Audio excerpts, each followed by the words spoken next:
All right, and we are live. Hello, everyone. Welcome to the Jeet Kune Dialogues, episode number 311. 311. This is open mic with yours truly, Dwight Woods, the Jeet Kune Rebel.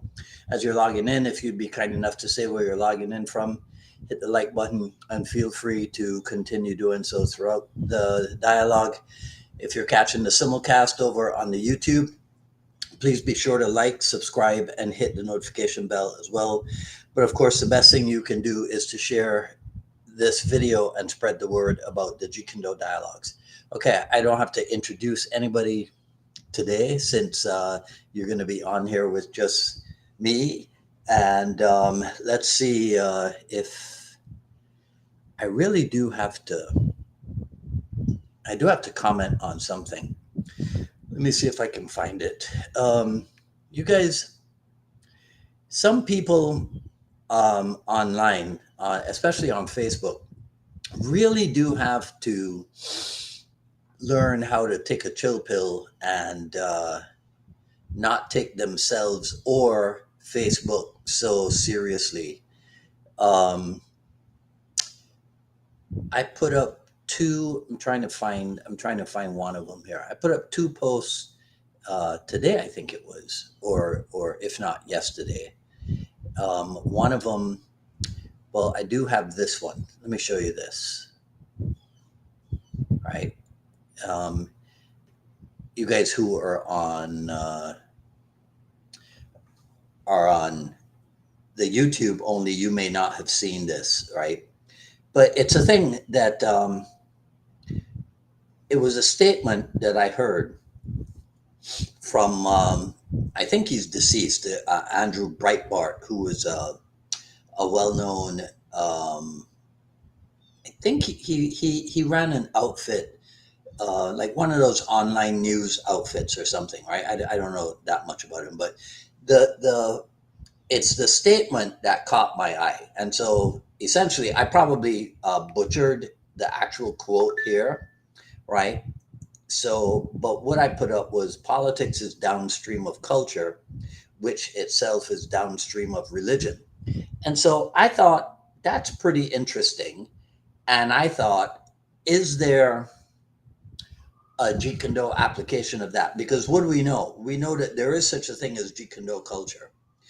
What else do we know? We know that there are some people who there are people who treat JKD like if it's a religion, and there are people who have at various times have made a correlation between the way people approach Jesus Christ and the way people approach Bruce Lee, and we know that there is politics in Jeet Kune Do. So my friend Dionysius, he and I were talking about it, and then he came up with his take on the Andrew Breitbart phrase, right? Which is politics in Jeet Kune Do is downstream of the culture in which it is taught, which in itself is downstream of whether or not it is treated as a religion, which I thought was pretty cool, right? Dio is he's not a martial artist, but he's a pretty thoughtful guy, pretty insightful guy. So I put that up. Now, because I put that up, doesn't mean that it's just that. It's just a post, right? You can agree with it. You can disagree with it. You don't have to think much about it. You could ignore it, right? But when I get people talking about, oh, this is the problem with Jeet Kune Do, all this pontification, this is not pontification. This is something I thought of, and a thought that I shared with people on Facebook. That's different from pontification. Okay? This is pretty much just a manifestation of somebody's opinion or somebody's belief or whatever. That is not pontification. So um, people should just relax. The other thing that I noticed is let me see if I have that one. I probably don't. I don't have a screen grab of it. But what it is. It's this idea that if you're online and you're talking about Jeet Kune, and let's be real here, people, there are different types of people who are online talking about Jeet Kune. There are some idiots, and then there are some really smart people. Okay, right now, I leave it up to you if you want to. I'm not claiming to be either. Right, but I would leave it up to people. They can decide for themselves which category I fall into. But if you ask me, there are some smart people talking about JKD, and there are some real idiots talking about JKD as well, online, right? So my whole take, I was talking with Billy Brown earlier today, and I was telling him essentially that, my whole take on it is, well, how important is it? How important are Facebook discussions about Jeet Kune Do to what's actually going on in your life? Right? See, so if this is not like a distraction almost, if this is not fun, if this is not somewhat entertainment for you, then you need to get another life. You really do. Right? So I might be on Facebook twice a week doing podcasts and what have you, but there is no way that I am defined by the time that I spend here. What I know is that there are like-minded individuals out there. I'm not the only Jeet Kune Do freak that there is. Not even in this town of Miami. Okay, there's more than one JKD freak in Miami, right? So this for me is just a way of getting together, so to speak, with people who, are like-minded. But this is not the be all and the end all of my world, or and neither should it be anybody else's world. So please do not take this stuff so seriously, right? So the other thing that I wanted to mention is that there seems to be this automatic, belief that if you talk about Jeet Kune Do, it's because you don't train, or it's because you don't train that much, or it's because you don't train that hard, right? Or something like that. Well, wait, hang on a second. You're telling me you can't talk and do? That doers don't talk and talkers don't do? There's 24 hours in a day.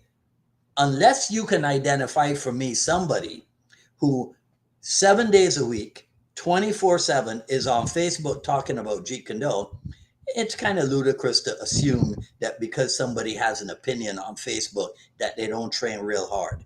I can tell you right now, the post that I'm trying to find, I put it up as a joke. I'm trying to see if I can locate it and put the image up for you guys. It was, there we go.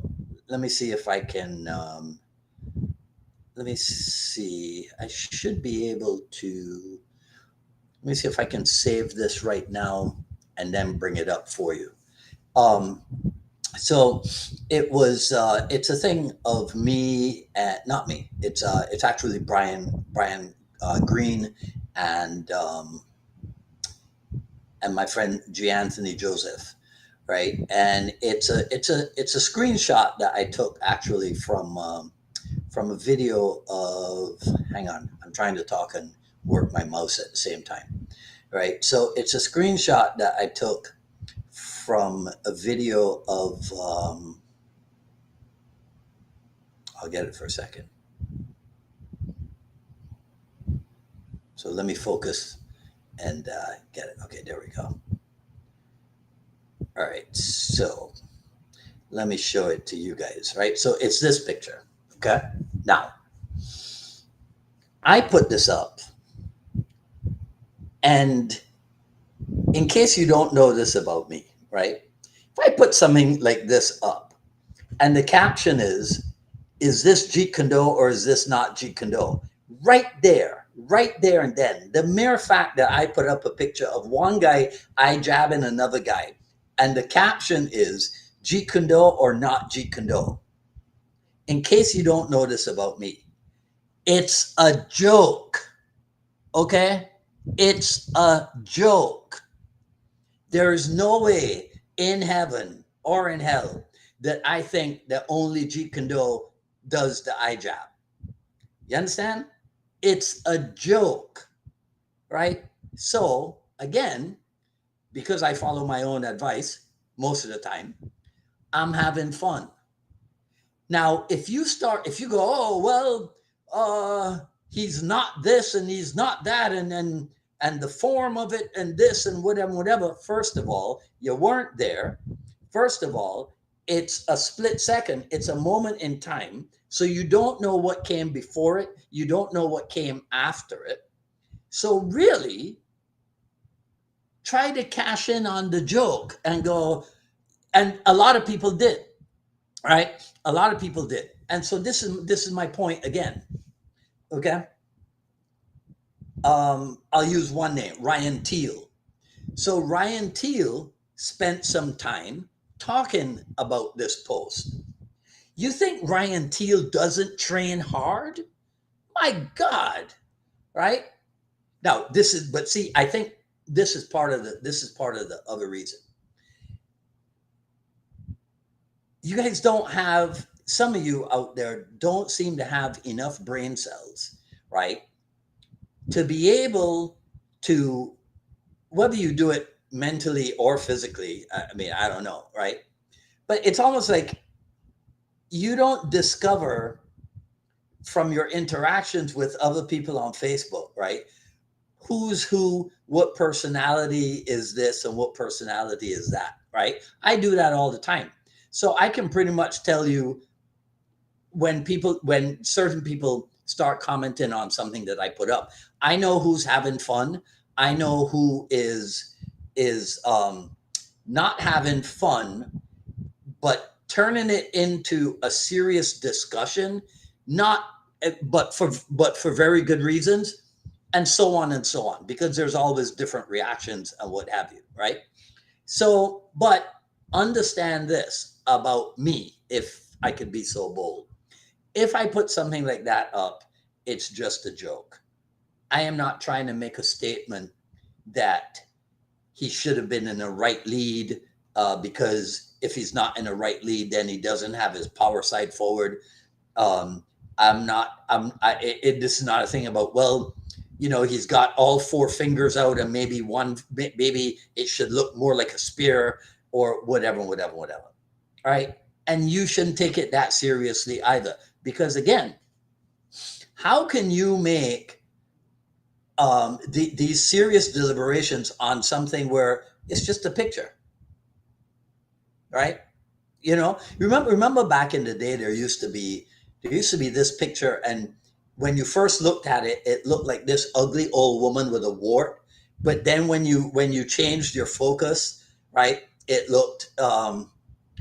was actually a picture of this gorgeous young girl. Remember that one, right? So it's stuff like this. You weren't there. You don't know what it is. Okay. Best thing to do in a situation like this, in my opinion, is ask a question, right? So anyhow, so that was my thing. Yeah, this idea that because you spend some time on Facebook means that you don't sweat your ass off during the week is ridiculous. It's so ridiculous. It's not even funny, right? Okay, so don't take yourself so seriously. Um, Ain't none of us out there that are that important, right? Because if we were, we wouldn't be on Facebook so often. Anyhow, I'm just kidding, right? All right, so that's my spiel for this evening. What do you guys want to talk about? How the hell do I get this off my screen now? Now I'm gonna have to leave this up here all day, all evening long. Okay, there we go. All right. Um, okay, so what do you guys want to talk about? If not, because I got to tell you something. Every time that I do, every month that I do the open mic or the ask me anything or whatever, to do that is like, I hope nobody shows up. Because if nobody shows up, then I could be done by 6:05, right after I do the intro and I tell people, where to go to get the Jeet Kune journey and all that stuff. All that stuff could take 5 minutes, and I could be done, and the weekend could start. So if you guys have no questions, right, then she's gonna go, good, I told you so, and we will be out of here forthwith, right? So let me find the well, let me just see who's here. Okay, Dennis Lasley. So over on the YouTube, Scorch, hey Scorch, Magazine Retriever, Mark Black, Del Mountain, Frank Nordquist, uh, man, this is so embarrassing. I used to know who this was from York, Pennsylvania, Jeet Kune, and then I forgot. That's what happens when you start getting old, though. Scott Lugwood is here. Ricard Ankerson, Paul Johnson. Hey, Paul. All right. Um,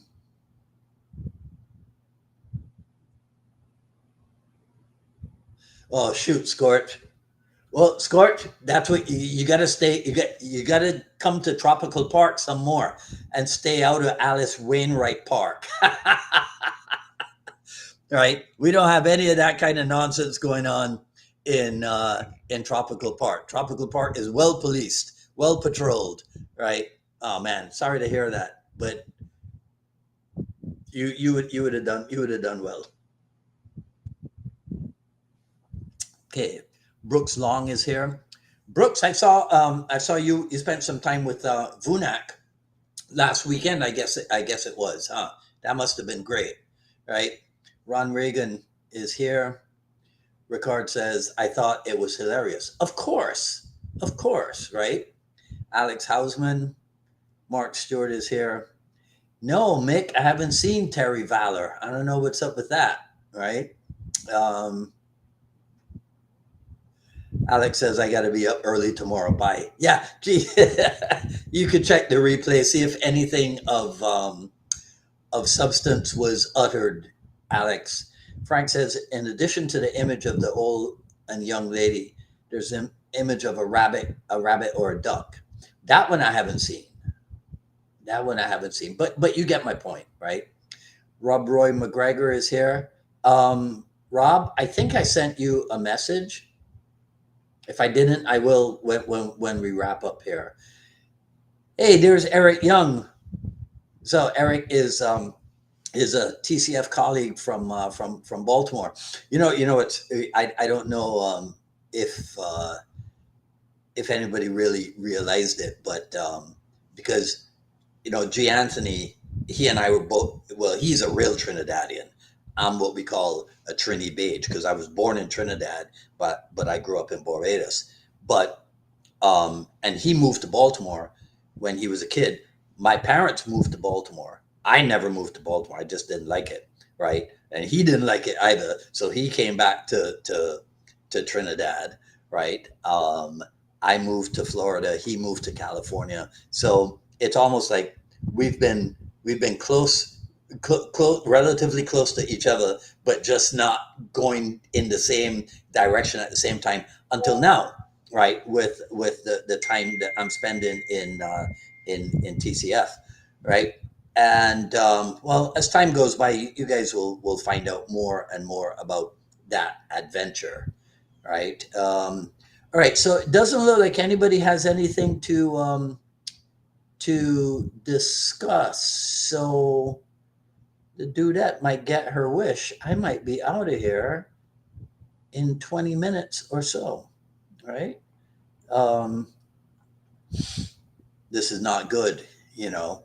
The other martial art podcasts, those guys, when they do ask me anything, they have people chiming in from all over the place, right? So um, let me see here. What Brooks says, what is martial art from Trinidad? Okay. So down in the islands, Brooks, not import. I was going to say imported, but um, left behind, so to speak, by the Europeans. There is stick art, right, which I guess could be translated to blade art. So in in Trinidad, well, of course we have, there's Taekwondo there, there's Shotokan there, there's Brazilian Jiu Jitsu there. Um, I don't think there. Well, actually, there is. I don't think there's Jeet Kune there anymore. Um, when G. Anthony lived there, he taught Filipino Kali, and so there's some Filipino Kali, but the not the native arts, but the historical arts. So in Barbados, we have the we call it stick licking, right, which is derived from a couple different British methods. In in Trinidad, we have there's a thing called kalinda, right, and it's it's a fierce stick fighting art. Some people and then there's another term for it. So it's interesting, right, that there's something called kalinda, and it has the kali in it. um it is There's also a thing called bois, and bois is a French word that means wood or even stick, right? Like bosque in in Spanish, right? I'm trying to think. There's a few other names for stuff down there. You know who would be a great resource? And actually, I'm a little bit delinquent in something that he asked me to follow up on. But Mahipal Lunia, he would be a good resource for that type of stuff, right? Um, yeah, Kalinda Bois. But I mean, I've heard just about every island, right? Latin America, South America, the Caribbean. Everybody seems to have some kind of stick art or some kind of um, machete art, right? They got a blade, and they have a stick, right? We talk in the Filipino arts, we talk about eskrima, right? There's esgrima. Then there's a thing in another place it's called just grima, right? They don't have the es on it. Um, yeah, everybody has something down there, right? Tim says, considering. Well, wait, maybe I could show it here, the whole thing. Considering you talked about interception, how about talking about the success ratio of interception? Meeting is a technique that something is successful most of the time. Meaning, I guess, some of the time, really, and we want to separate that from actually striking first. Well, Tim, I remember, I think it was Mark who talked about before, during, and after, right? And well, after, to my way of thinking, right, after is not interception. Before, or otherwise known as attack on preparation, I guess. During, attack on development. Yeah, those things are interception. My way of looking at it. The thing about the old school approach to interception, or the idea, was because in the old days, technique, in again the traditional people, a lot of technique came from the rear limb, and that's why you very often see depictions of interception showing the advantage of using the lead weapon versus what was dominant at the time, the rear weapon, right? This is something that I've thought about, Tim. in the traditional arts, I think the saying is karate ni sente nashi or something, right? There's no first strike in karate or whatever, but that doesn't mean that you have to block and then hit. That you can actually move on someone, especially if they advertise an intention or something. So my day to day explanation of interception is Chris Kent said this at Titans earlier this year. Move second, but arrive first. Okay. Um, I don't know that maybe Bruce Lee, but I don't know of anybody else who can intercept everything 100%, can intercept 100% of the stuff that's thrown at them 100% of the time. I'm not sure that really works. So that's why there have to be other methods of counter offense. But definitely interception is the highest level for sure, right? Um, the thing you said about not striking first, yeah. So I think that's where you got to control distance, and just like Bruce Lee says in that Long Street thing, your motion towards me allows me the opportunity to intercept you. So I think that's where distance control comes into play. And then the eyewitnesses can say, ah, the other guy moved first. He lunged towards that guy, and then that guy hit him. So then you can say, well, I hit him because I was in fear for my life, or whatever it is that you're supposed to say. So it can't just be, that you move first. No, it's got to be more like Chris said, move second, arrive first, which means you got to be fast, which means you got to be alert, which means you got to be aware, which means you probably got to train your ass off, right? Brooke says, have you done any stick licking or kalinda? I did a little bit of the stick licking with Wayne Quinton. Wayne is my student down in Barbados, and he almost single-handedly revived the old Bajan stick licking art on the island. So I did a little bit of it with him. But I don't know. I don't know enough about any of the Caribbean weapon art to talk about it, to any extent. Justin Earhart says, haven't found anyone doing JKD in the Dominican Republic. Yeah. I don't think there's anybody who does JKD in Jamaica. I don't think there's anybody who does JKD in St. Lucia, in Dominica, in St. Vincent, in St. Lucia. Did I mention Antigua? I don't think there's anybody that I know of, right? Because I went to see Inasano 41 years ago. Vit Singh came up from Trinidad as well. G. Anthony Joseph came up from Trinidad. Wayne came up from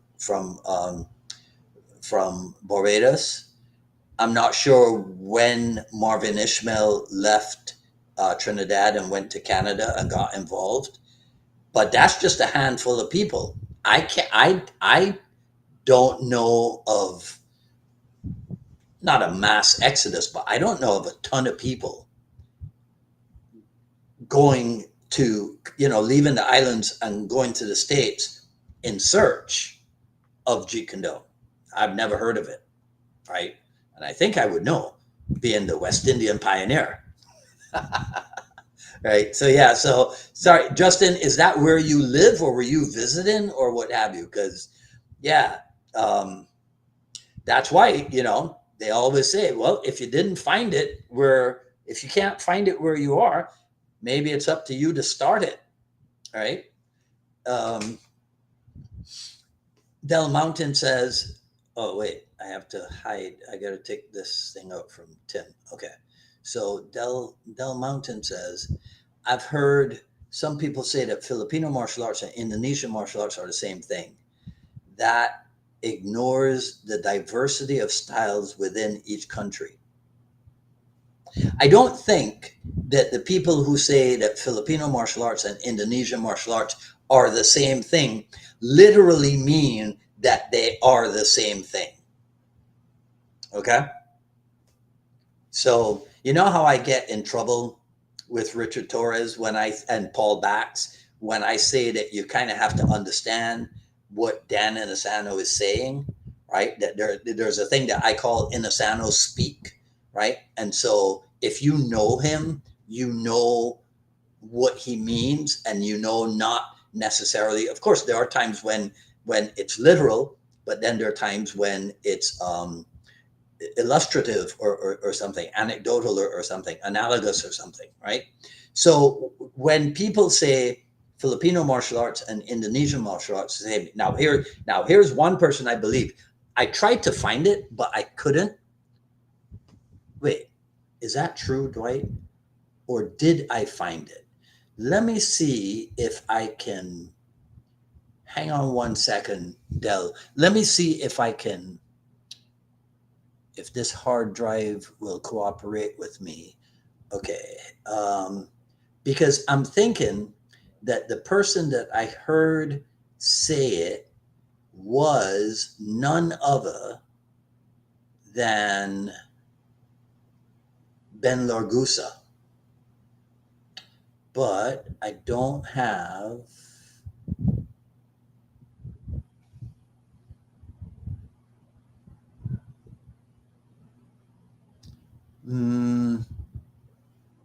Let me see. Yes, there you go. Okay, hang on one second. Let me see if I can get this up on screen as well. But you will have to read it with me. Okay, here we go. Uh,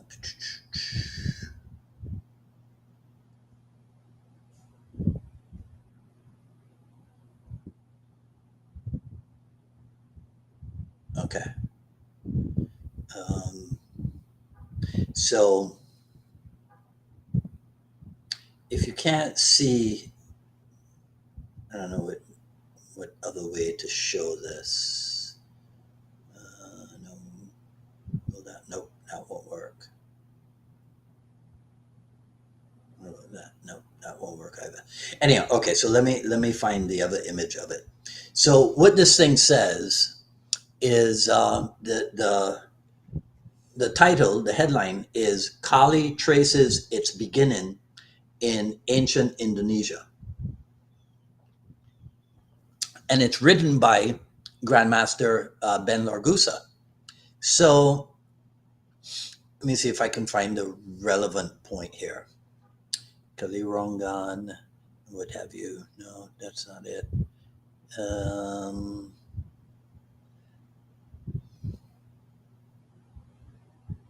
Del, if you want, if you've never seen this, okay, message me, email me or something, jkdrebel at gmail, and I'll send you my copies of this article, right? So to get back to what when I read that by um, by Ben Largusa, like I didn't think that he meant literally that they're the same thing. That's a way, to me, that's a way of saying that they have something in common, right? Again, you know what it's like? It's like Inosano. When Inosano says something like all martial arts are the same, right? That's not to be taken literal because they're not. But Shotokan karate kicks and punches and blocks, right? And they have kata. And Taekwondo kicks and punches and blocks and they have kata. So they're the same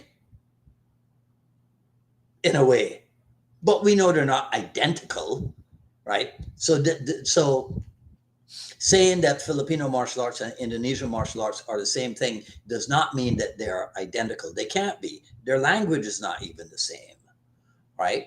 But I think if you do the history of it, you'll find out that they do have maybe even a common origin. The people look somewhat the same, right? Somewhat. I didn't say they look identical. So Largusa, there's no way that he means that they're exactly the same thing. But look at how look. But look at what you even what you said, Del. The diversity of styles. There's diversity of styles in Indonesian martial art, and there's also diversity of styles in Filipino martial art. There's the focus on empty hands and weaponry in both, even if traditionally and historically they say the Filipinos teach the weapons first and the empty hands after, whereas the Indonesians don't seem to do that. The Filipino approach to weaponry appears to be somewhat unique and a little bit different, right? So it doesn't mean no. I think saying they're the same thing is not the same thing as saying that they're identical, right? But there's definitely a relationship between the two. So Del, email me jkdrebel at gmail, and I'll send you, if you've never seen them before, I'll send you my copies of that thing, right? uh Timmy says, after Wednesday you inspired me to look up stop hit and fencing, and what I was finding was that it wasn't applied on the first move from the opponent, but possibly the second or even the third. Well, that's why in training interception, there's the 3.5 beat, there's the 1.5 beat, and all that type of thing. Now cinematically, it looked real good if you intercept him on the first motion, without a doubt, right? But functionally and practically, maybe not so much. So yeah, right. To me, Tim, one of the interesting aspects of the interception thing is the whole thing about the lapse in concentration, or even the withdrawing of the weapon. Like those things I find to be really, really, really, really interesting. I think it's probably because as I get older, I get slower, right? And so having better timing is more important to me now, since, well, I was never really fast, but I'm definitely slower than I used to be. So yeah, right. But yeah, possibly the second or even the third motion, 3.5, 1.5. Yeah, right. Rob Roy McGregor says, studying with Parker, Ted Lukai, Joe Lewis, John Rossetti, Dwight, Art Wong. Geez, man. Rob, is there anybody you didn't train with? Right? It was amazing the difference in what was explained. Okay, so I'm going to put that up on the screen, Rob, because here's what you're going to have to promise me. You will come on the dialogues, okay? And I'm going to, in fact, let me do it now if it's possible. I'm going to find a way to copy this paragraph of yours, and I'm going to ask you to come on the dialogues and explain and illustrate this to the audience. All right, so everybody give me a second. I'm trying to do a screen grab of Rob's comment there, and I have a file that I will put it into, and when we get him on the show, we can start with that. Okay, I hope that sounds good to you, Rob. Right? Uh, Frank wants to know, do you call it Penjak Silat or Penjak Silat? You see what I did there, Frank? Right? They're both Penjak Silat. The PENC is more Indonesian spelling, and the PENTJ is more Dutch Indonesian spelling, as far as I've heard. That's all it is. This reminds me, Ron Reagan is on here. So we're in Dallas, and I'm demonstrating for Sifudan, and so he says, okay, do the Kawayan. So I do Kawayan, right? Then he goes, do the San Miguel, and I'm like, what the heck is the San Miguel? So then he shows me what the San Miguel is, and I'm thinking, well, the San Miguel looks just like the Kawayan, right? So now, a month later, 2 months later, I think, right? Um, I asked Joel Clark. I go Ron Reagan, and I ask Joel Clark because we're confused, right? Joel goes, "Oh, different systems, different names, but essentially the same thing." So Dutch Indonesian, for some reason, the spelling is somewhat different from Indonesian, but it's all Penjak Silat. I personally don't call one Penjak and the other one Pentjak, if you get what I'm saying, Frank, right? It's all Silat, which means it's all Kali, which means it's all Silat, according to Ben Largusa. Right? Rob says, I agree with the statement to move second but arrive first. Oh, yeah. Oh, yeah. Yes, Brooks, this I'm aware of. I know that PR has JKD, even if DR doesn't have JKD. Yes, Albert Grajales of the Ted Wong lineage is there. I think there's also years and years and years and years and years ago. Celso Davila was Richard Bustillo's guy in PR, and Celso's buddy Eddie Pagan was up here in Palm Beach, Florida, and then Celso came up from PR to Palm Beach for a little while. But I think I'm pretty sure Celso passed away or something. So beyond Sifu Albert, I'm not sure who else there is, but there's definitely JKD in Puerto Rico. Oh yeah, for sure. All right. Um, and Dill has a guy in one of the islands. Ha! Brooks, you have made the classic error. I'm just teasing. No, but here's the classic error. Yes, Gary Dill does have a guy, but you know where that guy is? Even though it's in the islands, it's not the islands because the guy is out in the Atlantic in Bermuda, right? And remember, don't be one of those people, Brooks.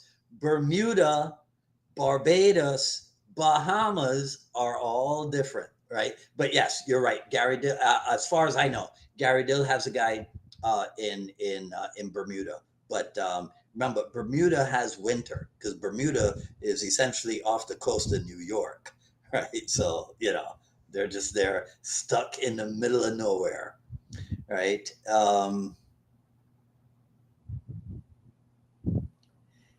Henry Martinez says Indonesian and Filipino arts are nothing alike. Well, so Henry would know. Henry is a longtime um, Mande Muda practitioner and instructor, right? So when somebody like Henry Martinez says Indonesian and Filipino arts are nothing alike, I know what he means because I spent time with Paul de Torres. I spent time with Herman Suwanda. I spent a little bit of time with Jean de Jong, a little bit of time with um, Steven Plink, right? And who else? A little bit of time with Suryadi Jaffrey, and who else? Right. So I understand what Henry means when he says Indonesian and Filipino arts are nothing alike, but that's not exactly what we were talking about, Henry.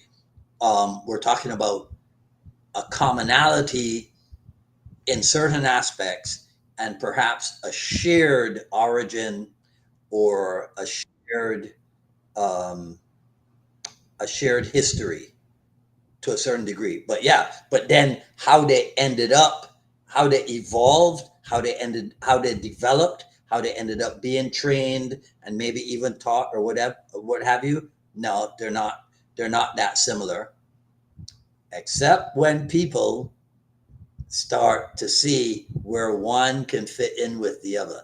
And then you get yourself in trouble, right?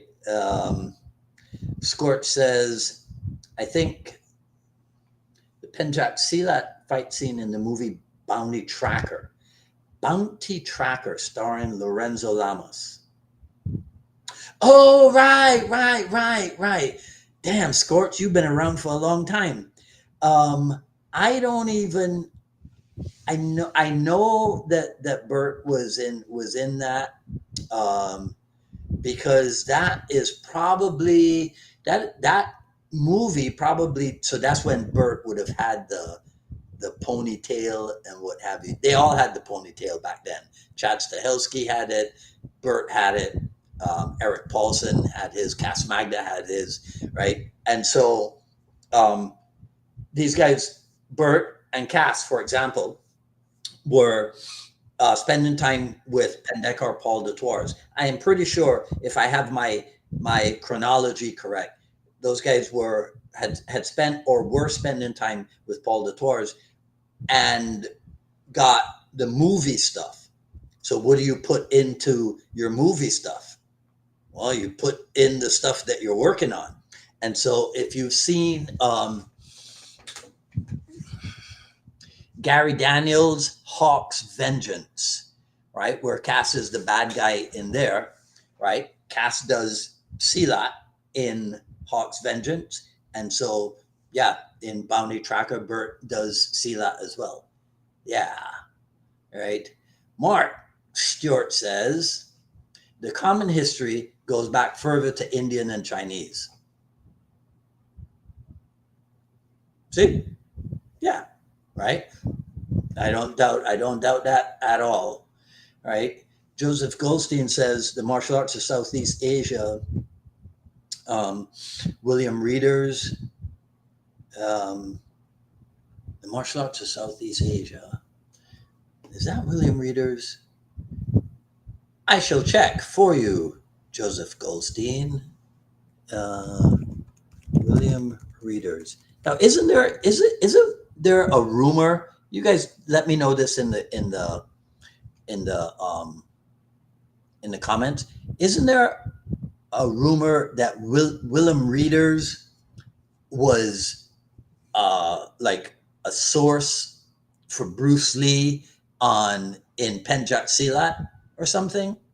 Isn't there something about that? Um, so I'm looking up a website called Kung Fu Silat, Joseph, but I'm not seeing anything about the book as such. But if you don't know the website, kungfu-silat.com, look that up. I don't see anything here that says that he wrote a book or what have you, right? But yeah.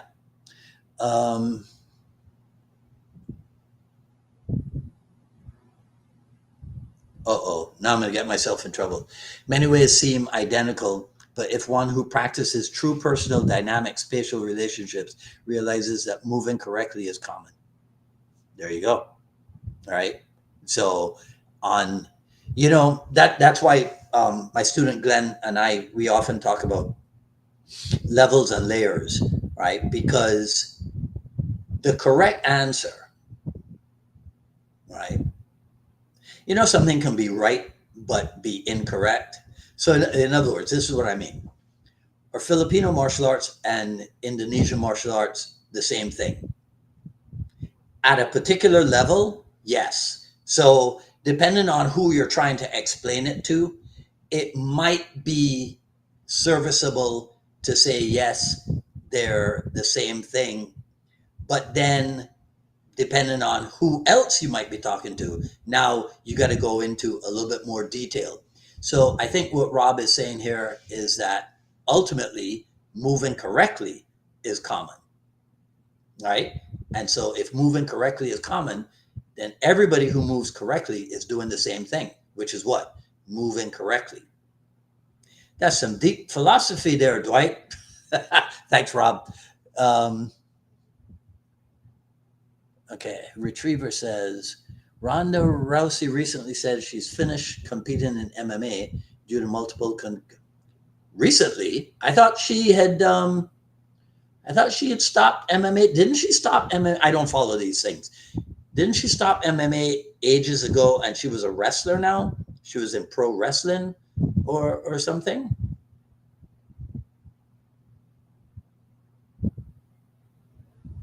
So, multiple concussions, including the ones from competitive judo. Yeah, well, I would. I never thought about judo students getting concussed. Really, they don't really know how to fall properly immediately. Magazine, right? So, I mean, hitting the floor all the time.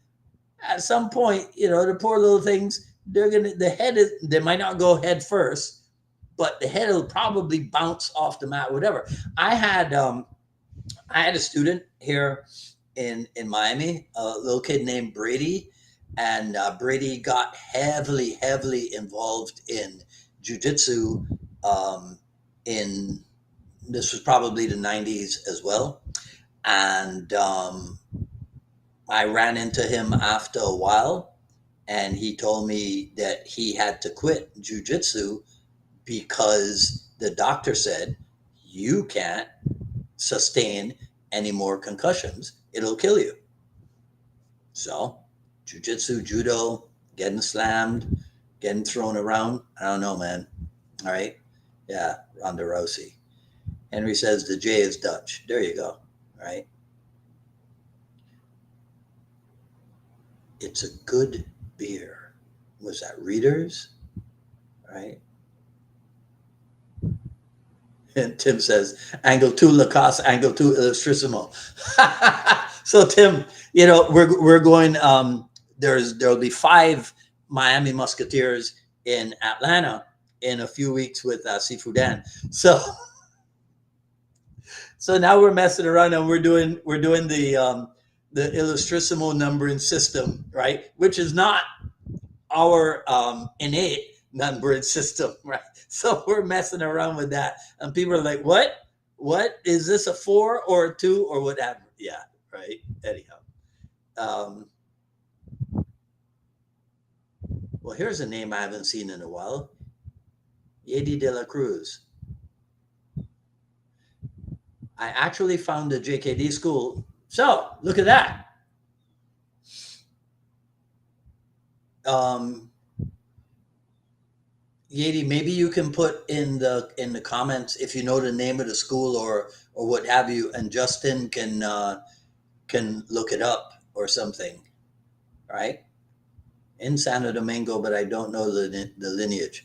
Hey, wouldn't that be funny if it was a DR student of mine who moved back from Florida to the DR and started teaching? That would be funny, right? Uh, Bucky Barreto says, "Would you say Silat is sticky like some elements of Wing Chun or Kali?" Yes, when you do, they actually have a thing called Nempel Kaki, which is like sticky leg or sticky foot or something. Um, so stickiness is an energetic, Bucky, that you can find. Yeah, I mean, um, Silat even has an exercise. What is that one called? I'm going to make up a word, Nempel Badan, but that's probably not what it's called. But it's like the sticky body, right? So it's like you you stick to your training partner, and as he moves back or whatever, you keep pressuring forward, and so you're trying not to have the space open up between the two of you. So that's like a sticky body thing. So yeah, so there are aspects of silat that would be sticky for sure, right? Henry says, "I'm not knocking either." By the way, I know that, Henry. I know you. Yeah, no worries there. All right.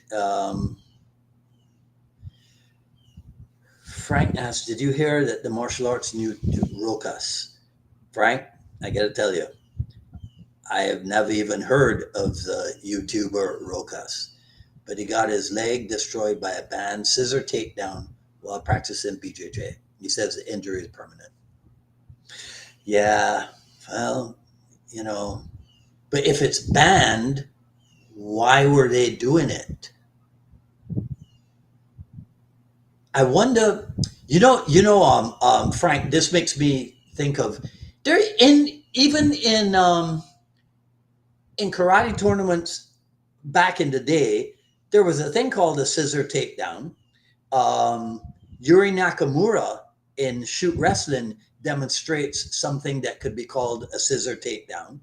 So I wonder what's the specifics. I'll have to look it up. What's the specifics of this BJJ scissor takedown that's wrecking people, man? But no, I hadn't heard of that. No. Henry says yes, Henry. That's what Mark Stewart was saying, right? They both probably started in India, then moved through China, and then ultimately moved into the archipelago and branched off and what have you, right? What's this, Tim?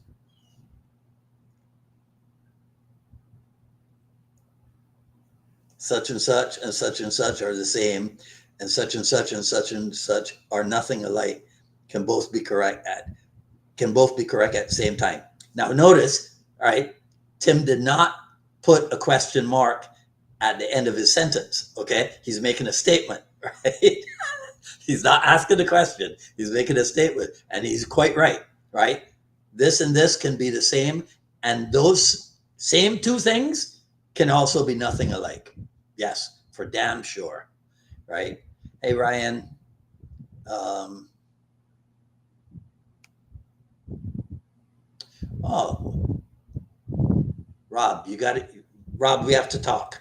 All right. Today's the 6th. I wonder what you're doing on the 13th, Rob. Bob Bremer showed me blue cards that Bruce would fill out with your weaknesses and strengths in technique and athleticism. Because of Bob's build, strength, and ferociousness, he taught him how to enter, jam, blast. Mr. Wong moved well on his feet. Yep. Bustillo could kill you with a punch, right? Each of Bruce's students seems to have had their personalities evolve in their own art. Yeah, because Bruce Lee was, I guess we could say, a, a, um, a firm believer in the no one way suits everybody, right? It's the what's the kung fu saying, Rob? You would know this better than me. Something about the bowl of rice, right? About not everybody eating from the same bowl of rice or something like that, right? Bruce Lee was very very aware. That's why I've said, I heard that Bruce Lee said, leave Richard Bustillo and Daniel Lee alone. Let them work from left lead because these guys are proficient in their boxing and there's no need to switch them to anything else. But I guarantee you that Bustillo and Daniel Lee probably did do right side training. I wouldn't be surprised, right?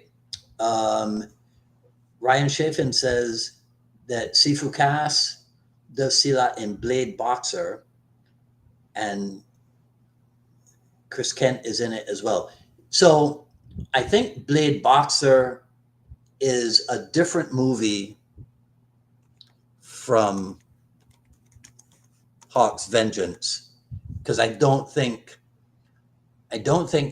um, Chris Kent was in Hawk's Vengeance, right? So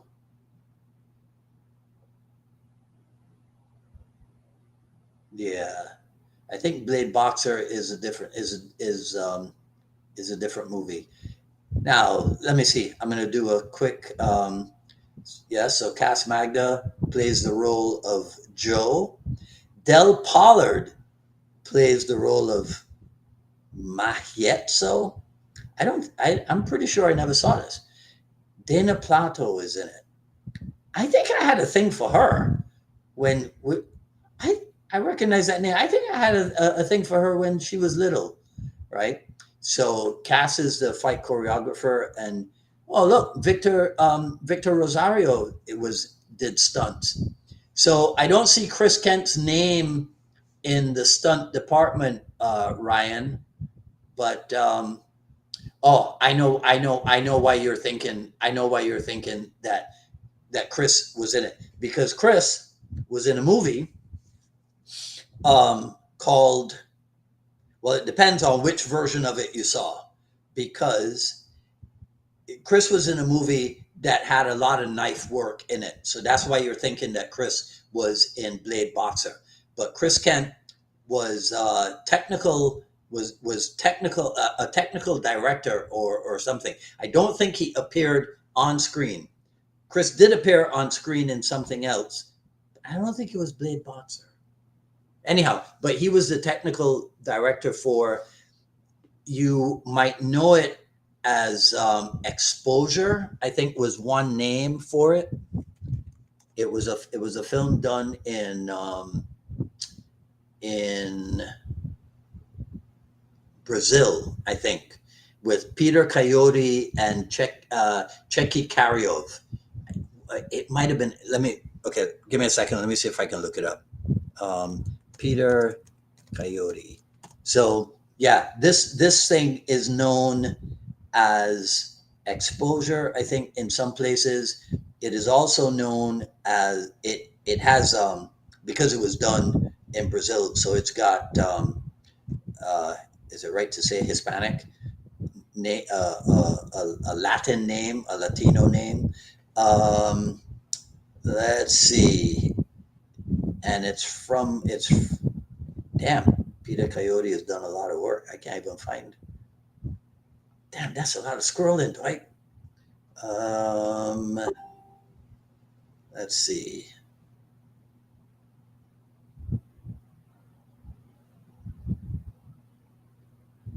Nope. So, in some places, it's known as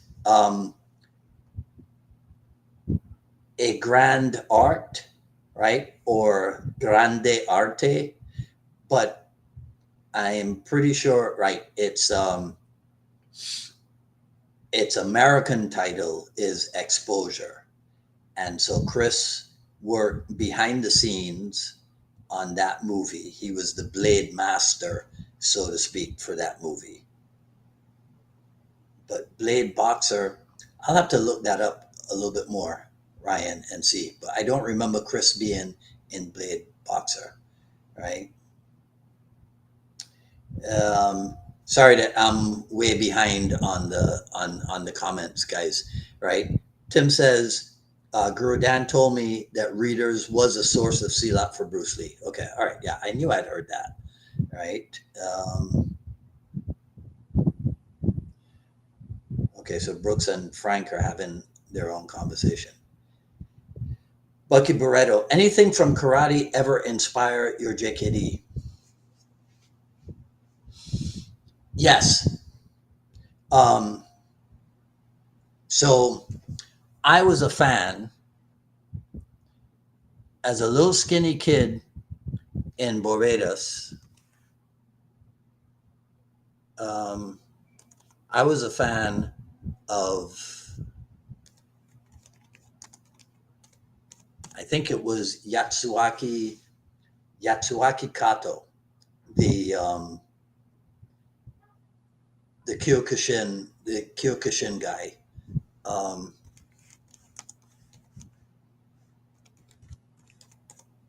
let's see.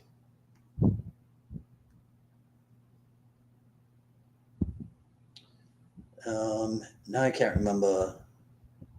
I probably, uh, yeah, I'm pretty sure. I'm pretty sure it was Yatsuaki Kato. And so the toughness of Kyokushin, right? I had I don't have it at hand, but I did have Masoyama's. I think I had two of Masoyama's books. Actually, it's because of stuff like Kyokushin. That's why I have those, like those scars, right? On my knuckles and what have you because of stuff like that. Then also Shotokan Karate's summer training, where these guys would go into kibadachi, right, the horse stance, and then they would just do the oizuki until they passed out, right? Um, I took inspiration from that. My personal record for staying in the horse stance was 45 minutes, but I was only 125 pounds. Right? So staying in the horse, and I was young. I was real young. So staying in a horse stance for 45 minutes at that kind of weight wasn't that big a deal. But yeah, toughness from Kyokushin, physical toughness from Kyokushin, and mental toughness from Shotokan for damn sure. Right? Then there was a Barbadian expatriate guy.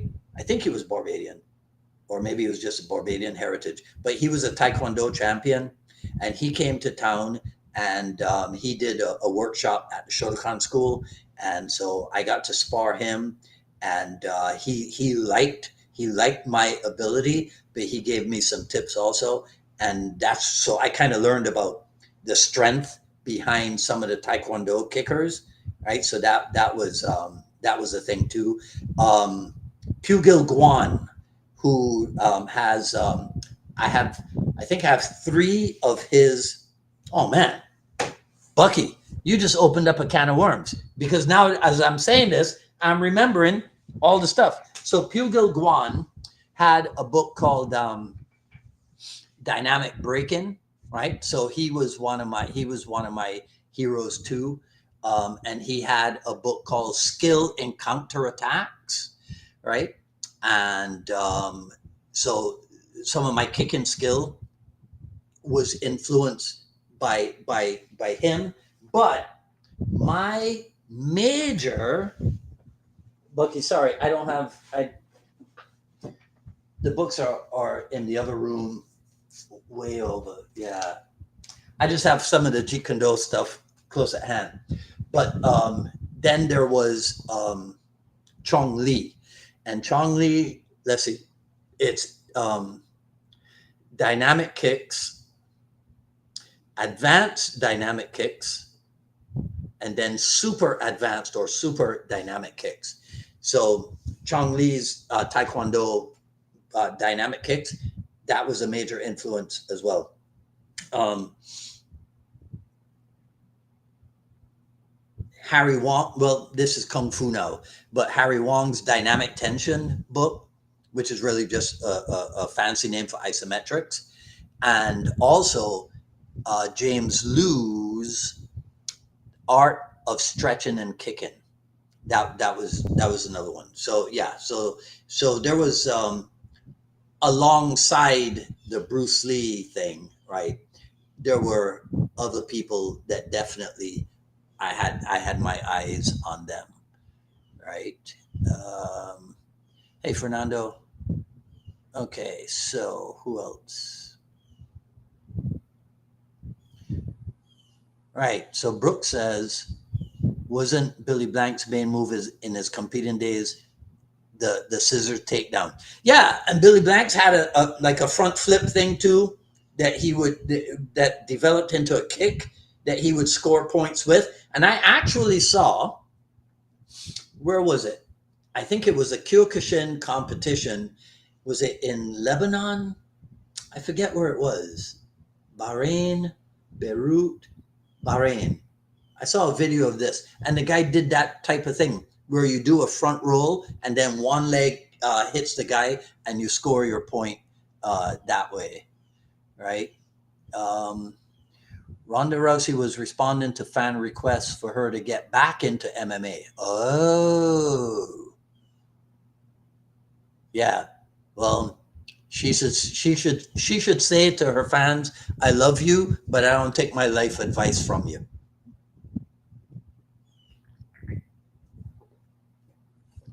Yeah, trying to fulfill the wishes of the fantasies of your fans can kill you, right? It's the same takedown. Okay. Ah, there we go. Right. Pliquet, that's it, right? Yes, the sticky body exercise. Um, Shoot, how the hell do we spell it? I have no idea how we spell it, Ryan. But yeah, Pliquet is the thing, right? Yes, for sure.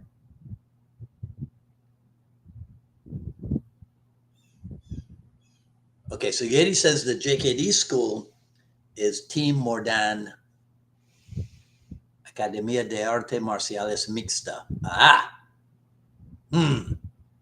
So, okay. Well, see if you can investigate and find out what the JKD lineage is, Yeti, and let us know. Right.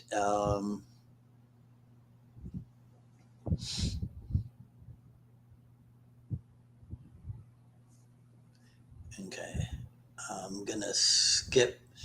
I'm gonna make a Rob. I'm not gonna bring this one up, but I will make a note of it as well and put it into the file for our little get together. Hang on 1 second. You guys talk amongst yourselves while I do this.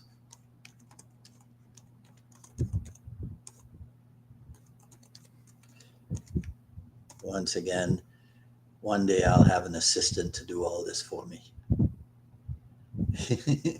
No, not to do that. She had no interest, right? Um, Mick Shore says there's no BJJ scissor takedown. I've seen scissor takedown in catch wrestling, karate, kung fu, and similar in sambo. Well, maybe not originally, Mick, and then somebody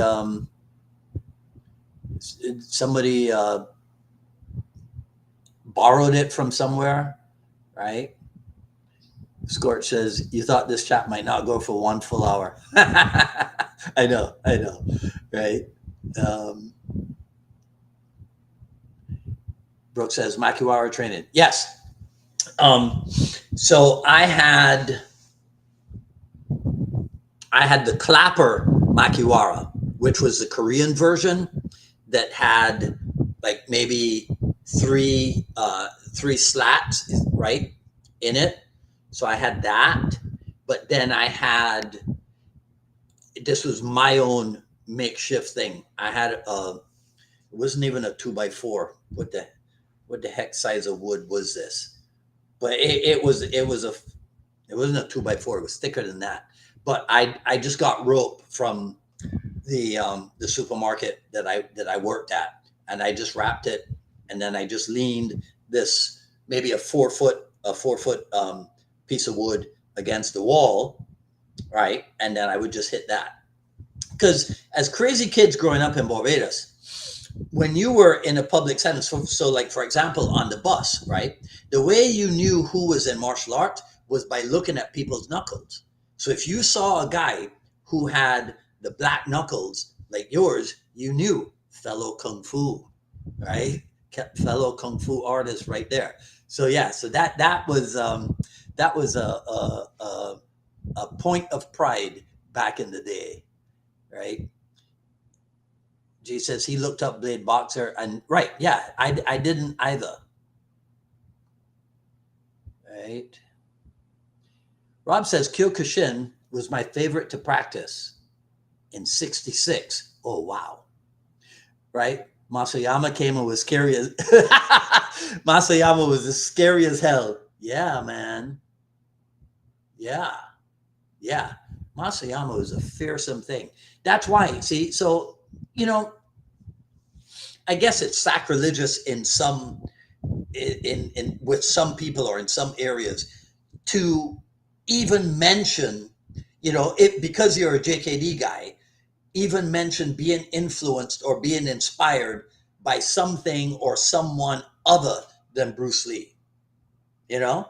So for those of you who weren't here when we started, right, the thing that I put up about the culture of JKD being influenced by whether or not you treat it like a religion, right? Whether you treat Bruce Lee like the second coming or something, right? No, it's ridiculous. Bruce Lee himself was inspired by a ton of things around him, Bruce Lee himself had an interest in what was out there that he could use to develop himself.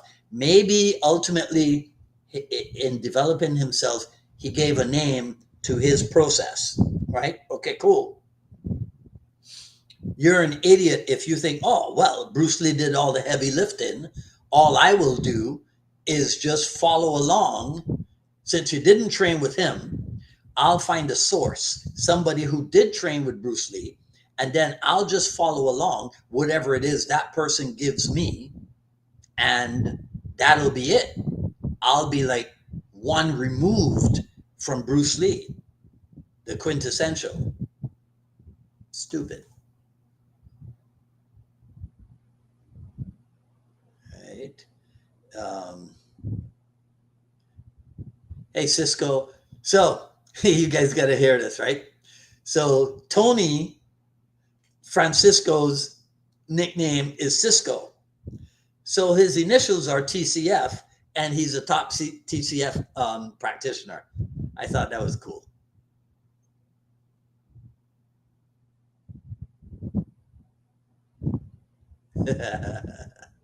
Right. All right. Justin's asking if there's anybody from Michigan on here. Yes, Dave. I think Dave Hatch was. If I scroll back, I think David Hatch said hello way back at the beginning. So he might not be on here. It might not have been exciting enough. But I think David Hatch was on here, Justin. And if you're, I was asking Justin if you maybe you were visiting the DR, or if you live in the DR. But if you live in Michigan, Ron Reagan and I will be there with Cas Magda. Well, not with, for Cas Magda, in what? Today's the 6th. In 3 weeks, on the 27th, we'll be on Friday the 27th. We'll be heading out to Okemos, Michigan, right? Tammy Timlin's place. So if you're in the market, that would definitely be something, a seminar that you'd want to check out, Justin, for sure. All right. Okay.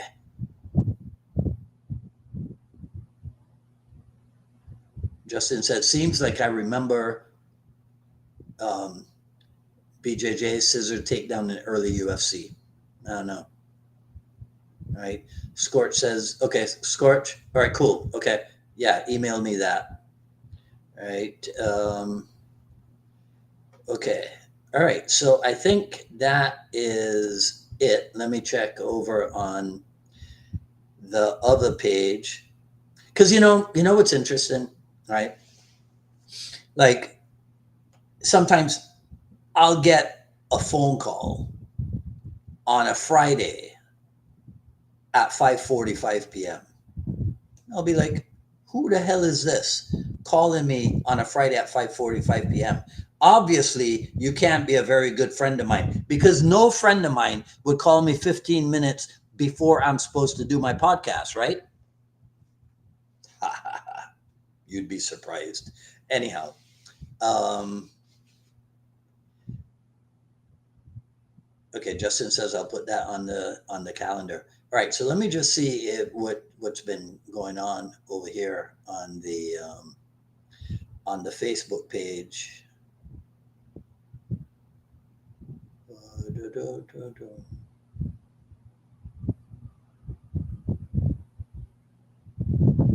Mm, I have no idea what people are talking about.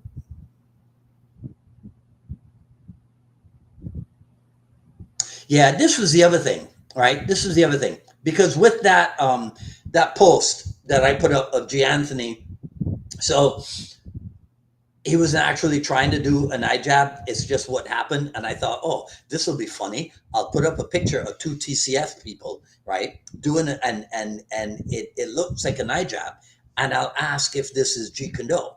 It was a joke, right? But I've said this before, and it looks like I have to keep on saying it. There's no intonation in the words on a page or on a screen on the internet, guys. Okay. So if you don't know the person, see, so for example, um, when I put that picture of G. Anthony up and people started commenting and I tagged him on it, right? So bless his heart, he likes to reply to everything that somebody says, right? But he doesn't know the JKD people the way I know them. So I can tell. So if somebody like Ryan Teal says something, I immediately know that Ryan Teal is making fun. I can tell because I know these people. G, on the other hand, he doesn't know them as well as I do. So then he can end up, somebody misreads something that he says, he misreads something that somebody says, and then I'm looking at it and I'm like, oh my God, Dwight, look what you went and did. You're causing all this commerce, right, between people. Okay. So this is why I started the program today, telling you don't take these things so seriously, right? And obviously, if I put a picture of the guy in doing a finger jab in left lead, and then obviously it's not a new picture, I just took that image and reversed it, so now he's doing it out of a right lead. That's a clue. I'm playing around. This is not something that anybody on any level should take seriously. Okay? That's the thing, man, right? Anyhow, okay, so I see that they're still commenting as of 19 minutes ago on that post.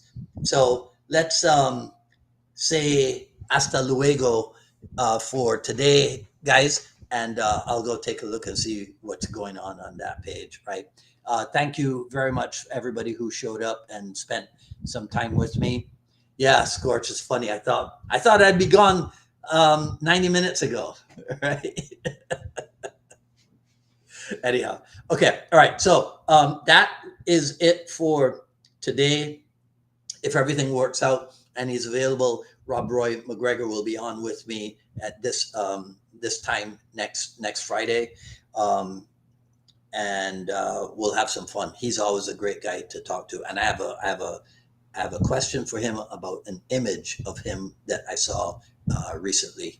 Right. So that is it for today.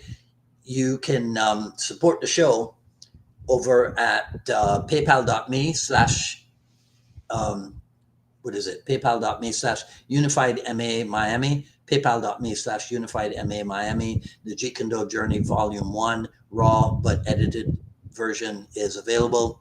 I mentioned that Ron Reagan and I will be with Cass Magda in Lansing in 3 weeks. Where are we now? September. So 5 months from now, February 1st and 2nd of next year, Cass and Chris Kent, who will be back in Miami for Titans of JKD 4. Go to titansofjkd.com for information.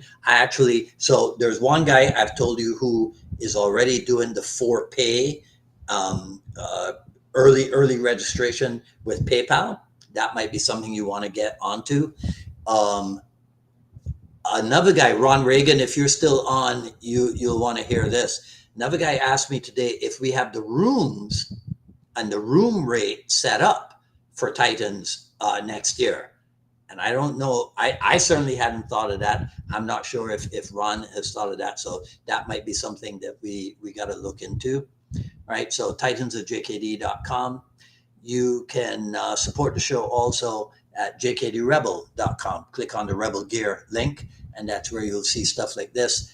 The official UMAA Kali JKD t-shirt, the stuff like this, the JKD Notables t-shirt, the 4 tenets of Jeet Kune.